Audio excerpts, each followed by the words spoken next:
syukur kita ucapkan kepada Allah Subhanahu wa Ta'ala, yang mana kita telah diberi nikmat bisa melakukan proses pembelajaran pada hari ini.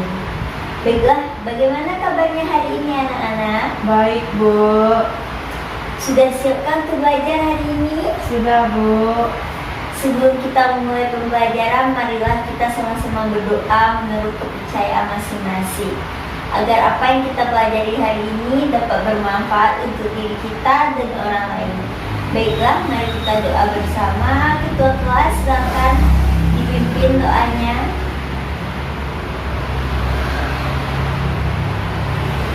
Berdoa mulai.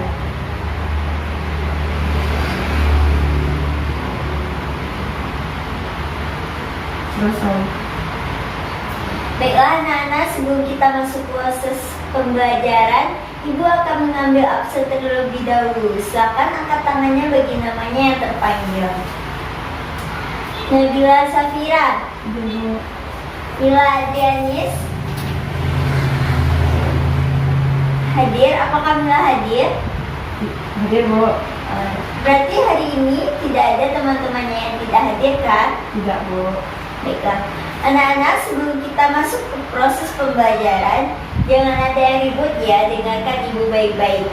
Anak-anak, coba perhatikan lingkungan sekitar kita, apakah sudah bersih atau ada pencemaran tanah di sekitar kita? Ada pencemaran tanah, Bu. Ya, apa contoh dari pencemaran tanah yang terjadi di lingkungan sekitar kita? Ada yang tahu angkat tangannya? Ya, Bu. Ya, silakan Nabila. Sampah berserakan, Bu. Ya, benar. Lanjut, di antara gambar yang Ibu tampilkan ini, manakah lingkungan yang bersih dan manakah yang tercemar tanahnya? Ada yang tahu? Yang di kiri yang tercemar, Bu. Yang di kanan berarti yang tidak Bersih. tercemar ya.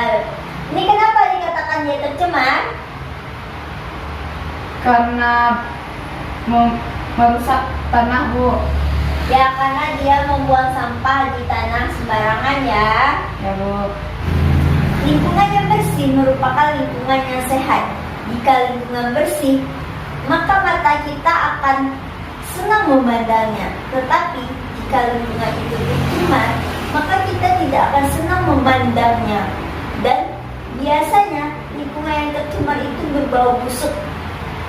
Kalau sudah berbau busuk, maka itu akan menimbulkan ketidaknyamanan bagi diri kita dan orang lain. Maka dari itu, kita harus menjaga lingkungan sekitar kita, contohnya dengan membuang sampah pada tempatnya.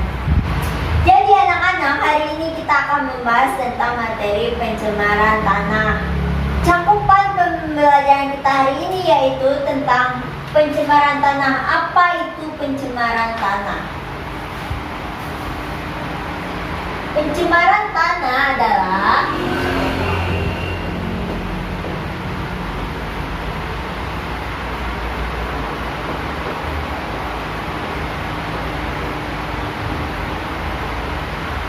Pencemaran tanah adalah suatu keadaan di mana bahan kimia buatan manusia masuk dan mengubah lingkungan tanah yang alami. Pencemaran tanah adalah suatu keadaan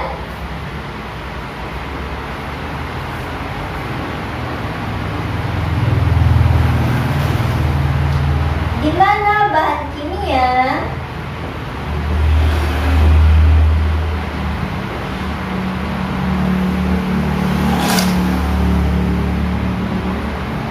buatan manusia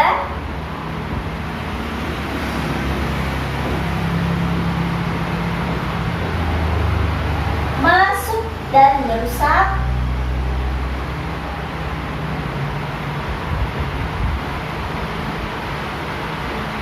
atau mengubah lingkungan tanah alami.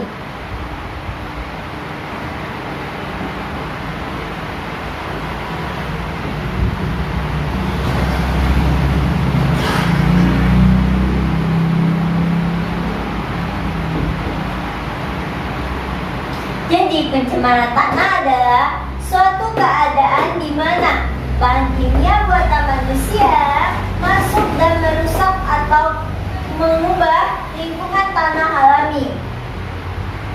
Penyebab pencemaran tanah yaitu pertama ada limbah domestik. Mungkin di sini ya, limbah domestik.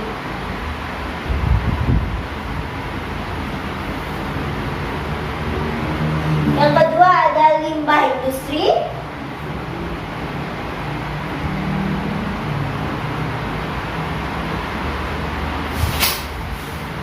Yang ketiga ada limbah pertanian.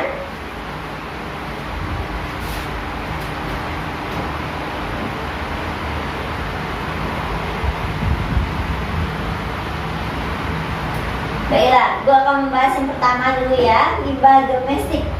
Limbah domestik dapat berasal dari daerah seperti pemukiman penduduk, pedagang, tempat usaha, hotel, dan lain-lain. Kelembagaan, misalnya di kantor-kantor pemerintah dan swasta, serta tempat wisata. Limbah domestik tersebut berupa limbah padat dan limbah cair. Yang kedua ada limbah industri. Limbah industri berasal dari sisa-sisa produk industri. Limbah industri juga dapat dibedakan menjadi dua macam, yaitu limbah padat dan limbah cair. Ada Hg, Zm, Pb, dan Cd merupakan zat yang sangat beracun terhadap mikroorganisme. Jika meresap ke dalam tanah dan mengakibatkan kematian bagi mikroorganisme yang memiliki fungsi yang penting terhadap kesuburan tanah. Yang ketiga ada limbah pertanian. Misalnya pupuk urea dan pestisida untuk pemberantasan hama tanaman. Penggunaan pupuk yang terus-menerus dalam pertanian akan merusak struktur tanah yang menyebabkan kesuburan tanah berkurang dan tidak dapat ditanami jenis tanaman tertentu karena hara tanah semakin berkurang. Dampak pencemaran tanah terhadap kesehatan tergantung pada tipe polutan, jalur masuk ke dalam tubuh, dan kerentanan polusi yang terkena. Contoh saja, kromium sebagai macam pestisida dan herbisida merupakan bahan karsiogenik untuk semua populasi. Timbal sangat berbahaya pada anak-anak karena dapat menyebabkan kerusakan otak serta kerusakan ginjal seluruh populasi. Ada dua cara utama yang dapat dilakukan apabila tanah sudah tercemar, yaitu remediasi dan bioremediasi. Apa itu? Jadi remediasi adalah kegiatan untuk membersihkan permukaan tanah yang tercemar. Yang kedua ada bioremediasi adalah proses pembersihan pencemaran tanah dengan menggunakan mikroorganisme seperti jamur, bakteri. Bioremediasi bertujuan untuk memecah zat pencemar menjadi bahan yang kurang beracun atau tidak beracun seperti karbon dioksida dan air. Baiklah, setelah Ibu jelaskan materi kita yang tadi ini, tolong jelaskan dengan bahasa sendiri apa yang dimaksud dengan pencemaran tanah. Ada yang bisa? Silakan angkat tangannya. Saya, Bu. Ya, silakan Nabila. Pencemaran tanah adalah suatu keadaan saat tanah terkontaminasi oleh bahan-bahan kimia. Ya, benar.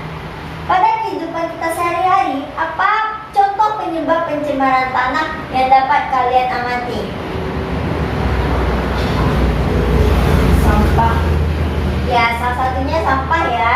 Selain sampah apa lagi? limbah industri, limbah rumah tangga. Ya, benar. Mengapa limbah rumah tangga dapat menyebabkan pencemaran tanah?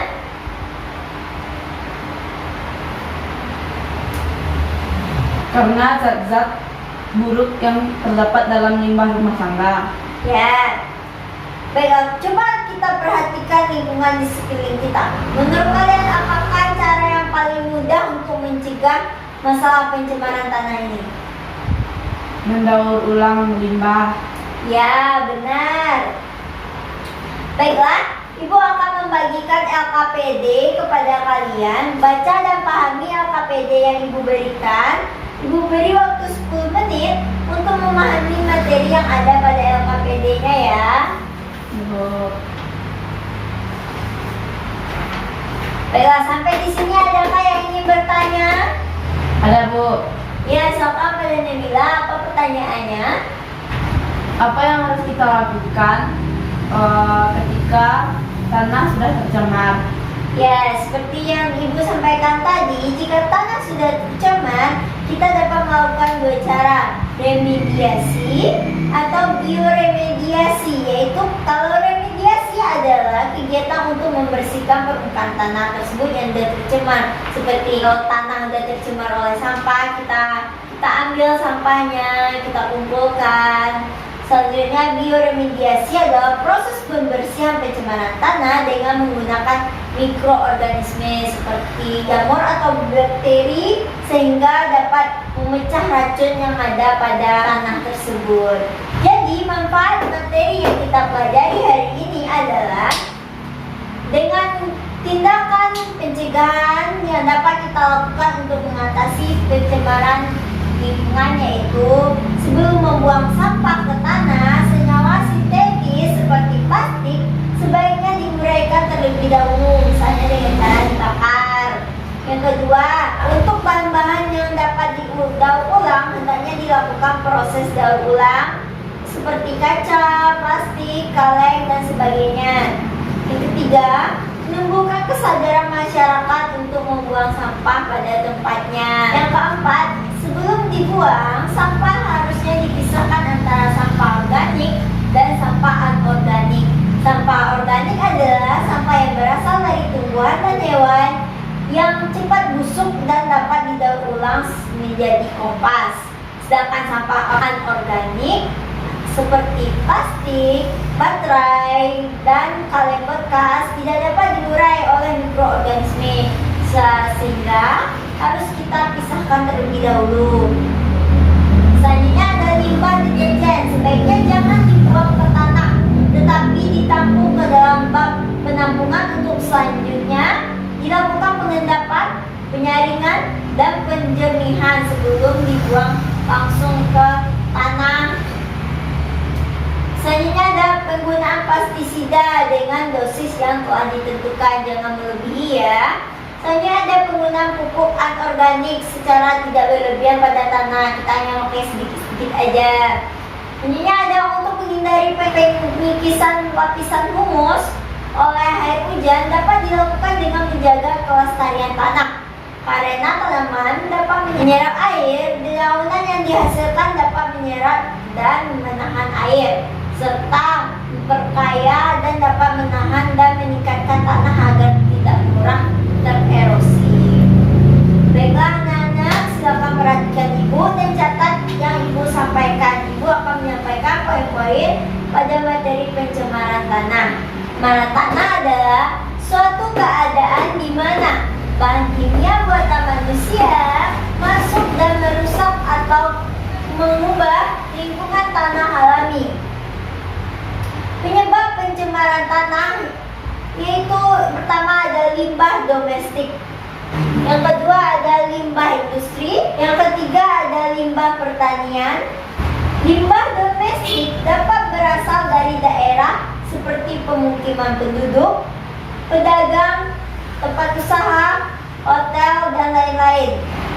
Yang kedua ada limbah industri. Limbah industri berasal dari sisa-sisa produk industri. Limbah industri juga dapat dibedakan menjadi dua macam, yaitu limbah padat dan limbah cair. Ada Hg, Zm, Pb, dan Cd merupakan zat yang sangat beracun terhadap mikroorganisme.